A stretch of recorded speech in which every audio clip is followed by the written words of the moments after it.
adjectives describe nouns, and therefore in Croatian language they have to match the noun in number and gender. So if the noun is, for example, feminine singular, the adjective has to be feminine singular form too. So this is the first group of adjectives out of 3 groups. So let's see how it works. So the masculine singular adjective ends in a consonant, just like masculine singular regular noun does. So grad je velik. We have consonant for masculine singular noun, consonant for masculine singular adjective. Plural would be adding I. So veliki. Gradovi su veliki. We have one syllable masculine noun. Making plural, we had to add OVI, gradovi, and the endings are matching. Feminine ending in singular, just like with nouns, is a. Moja kuća je velika. So whatever is describing the noun has to have the same ending as the noun. Plural would be velike. Velike kuće su skupe. Again, we see matching. They're matching. Now remember, for neuter nouns, we had 2 options.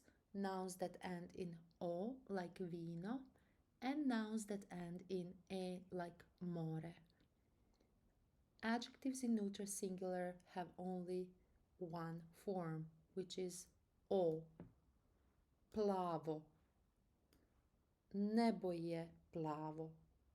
Or lijepo. Danas je lijepo vrijeme. However, we do have one exception.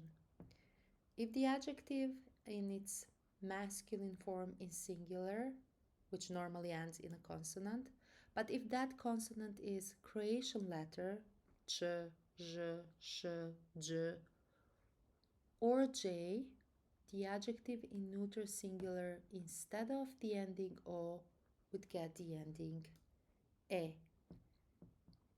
Again, if adjective in masculine singular form ends in Croatian specific letter or j, instead of o, we have to use ending e for neuter singular. Smeđe. Odijelo je smeđe. Neuter plural, just like neuter nouns in plural, ends in a. Plava. Uskršnja jaja su plava. So the endings are matching again. Or smeđa. Smeđa odijela su u ormaru.